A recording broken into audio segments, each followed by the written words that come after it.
Alors, c'est très écœurant de constater que tous les jours, chaque minute, chaque heure, que qu'on apprend qu'il y a un enfant qui est disparu.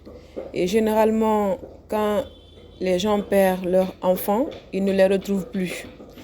Ou quand ils les retrouvent, souvent, ça trouve que l'enfant est déjà mort. L'enfant a perdu la vie. Donc c'est une situation très préoccupante aujourd'hui qui sévit en Guinée, que ce soit à Conakry ici ou à l'intérieur du pays. Il n'y a pas un jour qui passe sans qu'on apprenne qu'un enfant a disparu. Même ce matin, il y a un de mes amis qui est sur Facebook qui a partagé qu'ils ont perdu de vue leur nièce qui est venue de Cancan tout récemment, qui ne parle même que Maninka. Donc, que ce soit cet enfant ou autre enfant, tous les jours qui passent, on nous informe ou on s'informe nous-mêmes à travers les réseaux sociaux qu'on a perdu que les parents ont perdu des enfants. Donc c'est une situation très préoccupante pour nous qui sommes en tout cas qui nous battons pour le bien-être des enfants. Et le plus grand problème, c'est que ça ne s'arrête pas et on ne voit pas d'action menée sur le terrain pour freiner cela. Parce que l'État, même si nous, par exemple, nous de la société civile, ce que nous pouvons faire, c'est des sensibilisations. Ce que nous pouvons faire, c'est d'attirer l'attention des parents sur le bien-être de leurs enfants et également dire aux parents de prendre soin de leurs enfants.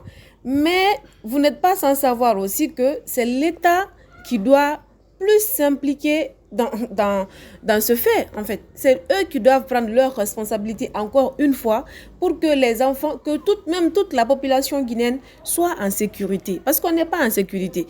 Même pendant le mois de Ramadan, vous avez constaté, on a vu à travers des publications sur le réseau social Facebook où les gens attendaient à ce que les parents partent à la prière pour rentrer dans les cours et kidnapper les enfants. Heureusement que tout le monde n'était pas parti à la prière. Il y avait des gens qui étaient encore dans la cour. Imaginez qu'ils rentraient et qu'ils ne trouvaient personne. Mais ça allait être une tragédie. Donc, à part ce cas également, il y a beaucoup d'autres cas comme ça. Il y en a même quand ils perdent leur enfant. Un jour, 2 jours ou un mois après, ils partent retrouver l'enfant, mais l'enfant n'est plus en vie. Donc, c'est un problème qui est devenu vraiment... Ce n'est même plus un problème, c'est comme si c'était une pandémie en fait. Donc, pourquoi ça se fait? On ne le sait pas. Mais qu'est-ce qu'il faut pour que ça s'arrête? Par contre, on le sait. Il faudrait que l'État renforce la sécurité de la population. Avant, il y avait même des grandes personnes en fait qui disparaissaient. Même aujourd'hui, c'est plus les enfants qu'on perd de vue que les grandes personnes. Il y en a qui perdent leur enfant. En fait, le matin, ils partent déposer leur enfant à l'école, mais au retour, l'enfant ne rentre plus à la maison. On peut compter plus de 20, 30, 40, 50 cas comme ça, il y a 2 ou 3 mois, et c'est récurrent.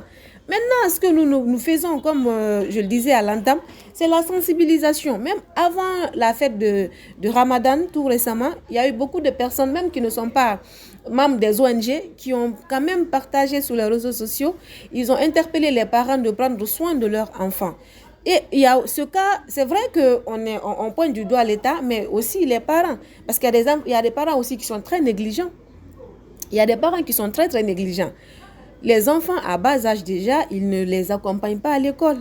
Ils ne partent pas les chercher. Donc l'enfant, il y a des enfants qui ne sont pas aussi matures. Il y en a qui peuvent même se perdre à rentrer à la maison. C'est des choses qui arrivent.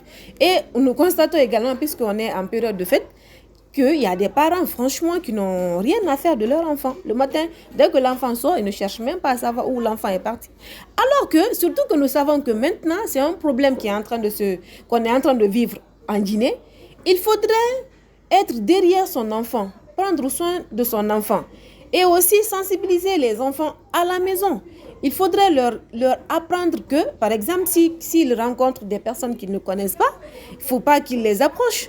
Quand ils donnent des bonbons ou de l'argent, il ne faut pas que les enfants acceptent d'aller vers ces personnes. Il faut beaucoup de sensibilisation. C'est vrai qu'on n'est pas à l'abri, mais si les parents aussi prennent leurs responsabilités à 100%, je me dis aussi que c'est vrai qu'il y en aura parce qu'on n'est pas à l'abri. mais il y aura quand même moins de cas. Mais l'autorité surtout, les personnes qu'on interpelle, parce qu'il faudrait savoir qu'il y a des personnes quand même que l'État, la police a eu à interpeller. Il faudrait enquêter, savoir qu'est-ce qui se passe, pourquoi ces gens sont en train de faire ces activités, pourquoi ils sont en train de le faire. Peut-être qu'en interpellant ces personnes, en les interrogeant, ça peut leur amener à savoir exactement ce qui se passe et aller jusqu'au plafond, savoir peut-être que s'il y a quelqu'un qui est derrière tout ça, aller interpeller, arrêter la personne pour que ça cesse. C'est quand même, ça fait très mal de vivre dans la peur. Parce que le matin, quand nos enfants quittent la maison, on a très peur. Il y en a, s'ils ont la possibilité, ils peuvent aller rester à l'école là-bas pour au retour rentrer encore avec leur enfant. Mais tu ne peux pas le faire tous les jours parce qu'il y a aussi la responsabilité parentale, il y a le travail, il y a les ménages à la maison et tout. Donc, le cas, c'est devenu vraiment comme une pandémie. Et c'est avec beaucoup de tristesse que nous apprenons tous les jours ces cas de disparition. Et nous espérons, nous osons croire que l'État, dans sa responsabilité, quand même, va faire beaucoup d'efforts pour que ce rêve soit franchement un cauchemar lointain pour la Guinée. Mais est-ce que ces enfants qui disparaissent, psychologiquement, ça ne joue pas sur eux aussi? Que doivent faire les parents? Parce qu'un enfant qui se perd, qui ne sait pas où il est, psychologiquement, ça peut jouer sur l'enfant, ça peut jouer sur l'avenir aussi ça peut jouer sur l'avenir de l'enfant surtout. Oui, surtout les enfants qui ne parlent pas. Oui. Parce qu'il y a des enfants qui sont très renfermés.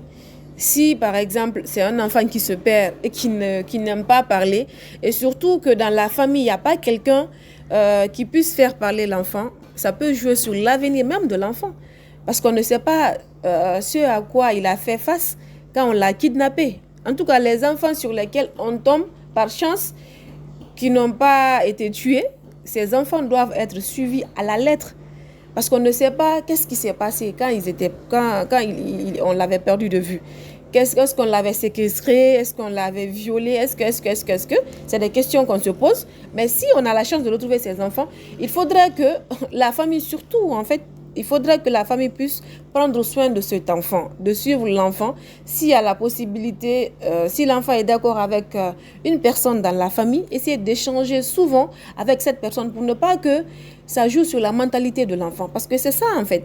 Si c'est les grandes personnes, souvent c'est facile pour nous d'échanger, mais les enfants à bas âge, souvent ils ne parlent pas. Ils sont très timides. Il y en a qui sont très timides. Il y en a même qui ont peur peut-être d'expliquer ce qui s'est passé pour ne pas qu'on le juge ou qu'on la juge. Vous comprenez? Donc, les enfants qu'on récupère, qu'on a la chance de retrouver, il faudrait que les familles s'impliquent dans la vie de ces enfants pour ne pas que l'enfant perd vraiment ses mentalités. Parce que on peut être en bonne santé physiquement, mais moralement, et que ça n'aille pas. Voilà. Donc, et les enfants également qu'on retrouve souvent, qu'on perd de vue, qu'on trouve violés, tués, souvent même on sait qui a fait la chose. Mais le problème ici, c'est l'application des lois. C'est l'application des lois. Sinon, actuellement, il y a des gens qui dénoncent. Mais c'est l'application des lois. Parce que tu ne peux pas dénoncer quelqu'un qui part en prison. 2 jours, 3 jours après, tu retrouves la même personne parmi vous. Vous comprenez un peu? C'est ce qui freine un peu l'évolution de la chose. Sinon, ce n'est pas parce qu'on ne sait pas. La majeure partie aujourd'hui, la petite qui avait été violée dans une école ici, là, elle a été séquestrée, violée, mais on sait qui l'avait fait. On le savait. Mais après, je ne sais pas ce qui se passe au fond, mais c'est comme s'il y avait un problème. Il y a le laxisme, en fait. On n'applique pas la loi. Il faudrait qu'on punisse ceux qui sont en train de faire la chose là. Je me dis que même les personnes qui sont interpellées aujourd'hui, il y a un petit garçon, je ne sais pas, qui s'habillait en femme là, il mettait des soutiens-gorge et tout, pendant le mois de Ramadan également, qui a été interpellé. Mais par exemple, si on appliquait à la lettre ce qui est dit dans ces cas, même si ça ne finit pas aujourd'hui, mais au moins on aurait gagné un combat. Et demain, après-demain, ceux qui le font, ils vont se retirer, en tout cas, ils vont arrêter. Mais si lui, par exemple, et ce n'est pas la première fois qu'on l'interpelle, également, il avait été interpellé, mais on l'avait relâché. Si ça continue comme ça, mais si vous les attrapez, vous ne faites rien, ils sortent. Demain, ils vont faire la même chose parce qu'ils diront, s'ils n'ont pas été punis, qu'est-ce qu'ils vont faire? Ils vont continuer à le faire. Ils diront que c'est bien. Mais si quelqu'un fait le mal et après qu'on condamne la personne, s'il paye à la hauteur de ce qu'il a fait, s'il n'arrête pas, c'est qu'il y a un problème. À chaque fois que nous avons des activités avec eux, nous les sensibilisons et même dans nos propres familles, parce que ça commence là-bas, nous sensibilisons les enfants. À chaque fois qu'ils partent à l'école le matin, nous leur disons, après l'école, il faut directement rentrer à la maison. Ça, c'est le premier cas. Et de deux, quand quelqu'un t'appelle et que tu ne connais pas, ne t'approche pas de la personne. Que la personne soit dans la voiture ou pas, ne t'approche pas de la personne. Nous sensibilisons, c'est ce que nous pouvons faire. Mais nous ne pouvons pas interpeller les gens. Ça, c'est l'État qui doit le faire. Nous ne pouvons pas condamner les gens. C'est l'État qui doit le faire. Et également le ministère de l'Action sociale aussi. Il faudrait aussi qu'il s'implique à 100% dans le cas. Parce que les enfants, ce sont l'avenir de demain. Si nous perdons tous nos enfants, qu'est-ce qu'on va devenir? Mais rien. Et en plus, les familles aujourd'hui vivent avec beaucoup de peur. C'est ce qu'il faut éviter. C'est ce qu'il faut éviter parce qu'il y a des familles, même certaines même qui partent jusqu'à garder les enfants à la maison. Ce n'est pas les nourrissons, ce n'est pas les bébés, ce n'est pas les adolescents. C'est tous les âges en fait qu'on est en train de kidnapper. Pourquoi ça se fait? C'est la question qu'il faut se poser. Maintenant, le peu de personnes qui ont été interpellées, il faudrait que l'État applique ce qui est dit dans la loi par rapport au cas là. Parce que si on ne punit pas le peu de personnes interpellées, ça va continuer. Et il faudrait que ça s'arrête parce qu'on est dans un pays, franchement, où nous sommes habitués à la tranquillité, à la paix. Il faut que ça continue. On ne peut pas parler de paix alors que les autres sont là-bas en train de pleurer. Ça ne peut pas se faire. C'est des petites choses en fait. Le bonheur, ça se constitue par tout cela. Il faudrait que l'État accepte de se donner à fond. Il faudrait qu'on fasse des enquêtes, qu'on sache qu'est-ce qu'on fait de ces enfants. Pourquoi on vole les enfants? Pourquoi on les séquestre? Pourquoi on les tue? Il faudrait qu'on enquête, il faudrait que ça s'arrête surtout. Ça ne peut pas continuer. Je dis même ce matin, avant de venir ici, il y a un ami qui a publié ça sur Facebook. Tous les jours que Dieu fasse. Tous les jours que Dieu fait, on est confronté à ce cas. On souhaiterait vraiment que ça s'arrête. Maintenant, votre ONG, est-ce que par exemple pour cette année ou bien l'année passée, vous avez eu des statistiques, c'est-à-dire le nombre d'enfants qui ont été vraiment kidnappés? Est-ce que vous pouvez nous en dire un peu autour de ça ou ça? Nous n'avons pas de statistiques fiables. Parce que même quand vous partez aujourd'hui, au niveau de la police ou bien au niveau du ministère de l'Action sociale, je ne pense pas qu'il y ait vraiment des statistiques par rapport à ça. Il n'y en a pas. Il y en a qui ont la chance de mettre sur Facebook, parce que souvent c'est sur Facebook qu'on comprend qu'il y a disparition. Il y en a qui ont la chance, nous par exemple à Conakry, mais ceux de l'intérieur du pays, il y a beaucoup qui n'ont pas accès au réseau social Facebook. Donc on ne peut pas dire exactement, mais c'est vraiment, le nombre est conséquent. Je ne peux pas dire un nombre, mais le nombre est conséquent parce que tous les jours, on fait face au cas d'enlèvement. Ça, c'est tous les jours. Il n'y a pas de statistiques stables, mais le nombre est très élevé. D'accord. Un dernier message pour les parents et les autorités? Alors, aux parents, il faudrait vraiment prendre soin de vos enfants. Il faudrait sensibiliser les enfants à la maison. Apprenez-les à ne pas approcher des personnes qu'ils ne connaissent pas du tout, même s'ils connaissent ces personnes.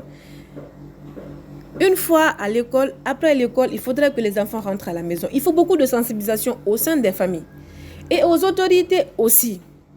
S'il faut mettre en place des campagnes de sensibilisation, il faut le faire. Dans les marchés, de Conakry jusqu'à Yomou. Parce que nous, par exemple, on ne peut pas faire tout ça parce qu'on n'a pas les moyens. Mais l'État, par contre, si. Donc, il faudrait beaucoup de campagnes de sensibilisation, des porte-à-porte. Expliquer exactement ce qui est en train de se passer. Et aussi, les personnes qui ont été interpellées à la police, il faudrait aussi enquêter, aller jusqu'au fond, savoir exactement pourquoi ils sont en train de le faire. Est-ce qu'il y a un réseau? Est-ce qu'il y a un réseau qui est mis en place, qui est en train de faire ça? Parce que ce n'est pas les hommes, ce n'est pas les femmes. On attrape des femmes comme on attrape des hommes. C'est les deux côtés en fait. Il faudrait savoir le pourquoi. Et quand vous savez le pourquoi, essayez quand même d'appliquer